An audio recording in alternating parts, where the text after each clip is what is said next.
Palakasin ang pananampalataya sa pamamagitan ng pagtitiwala sa ating Panginoong Diyos from Psalm chapter 27 verse 13 to 14. I had fainted unless I had believed to see the goodness of the Lord in the land of the living. Wait on the Lord, be of good courage, and He shall strengthen thine heart. Wait, I say, on the Lord. Sa Tagalog, ako sana'y nanglupaypay kundi ko pinaniwalaang makita ang kabutihan ng Panginoon sa lupain ng may buhay.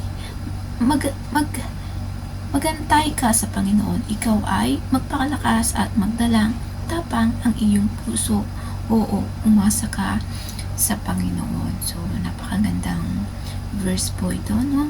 Na ito po ay sulat ni David, no? Ni David, siya po ay maging si King David man ay nakaranas din ng panglupaypay, no? Panghihina, no? Kundi naalala niya, no? Pinaniwalaan niya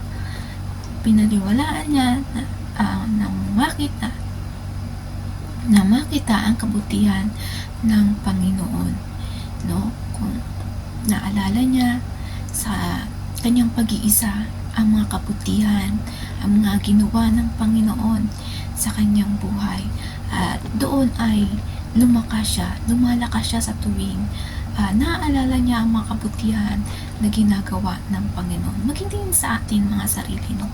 Sa ating normal na buhay, no? Kapag tayo ay mag-isa lamang, diba? Doon tayo nakakaranas minsan ng mga panghihina ng loob, no?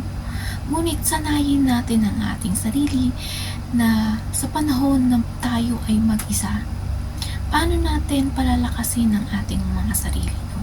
Kailangan natin pakainin ang ating mga sarili, ang ating spirit sa panahon na tayo ay mag-iisa upang tayo ay lumakas, no?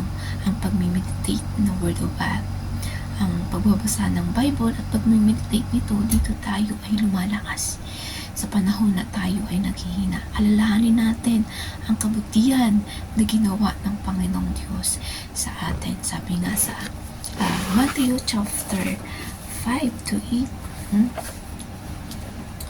5 to 8,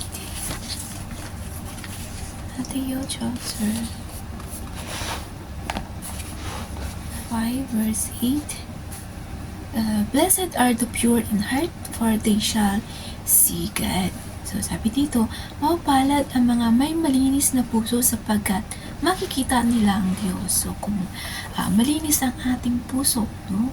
Kung ang puso nito ay inuna natin ang Panginoong Diyos, no? Ang laman nito ay ang Diyos ang nangunguna sa ating puso. Nakikita natin ang mga kabutihan na ginawa ng Diyos sa atin.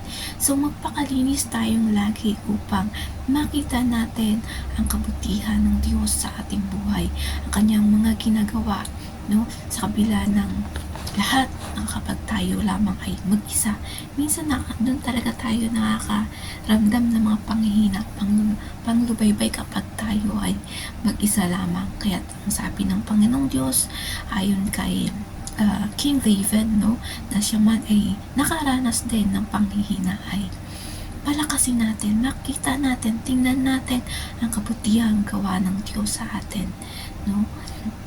Nakapakabuti ng Diyos sa atin, bibigyan tayo ng lakas ng buhay.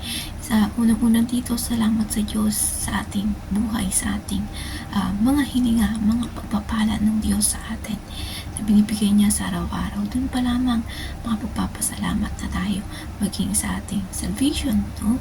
Sa ating kaligtasan, sa ating buhay spiritual. So, palakasin natin ang ating sarili sa mga panahon na tayo ay mag-isa, sapagkat sa panahon na tayo ay mag-isa, doon tayo nakakaramdam ng mga panghihina.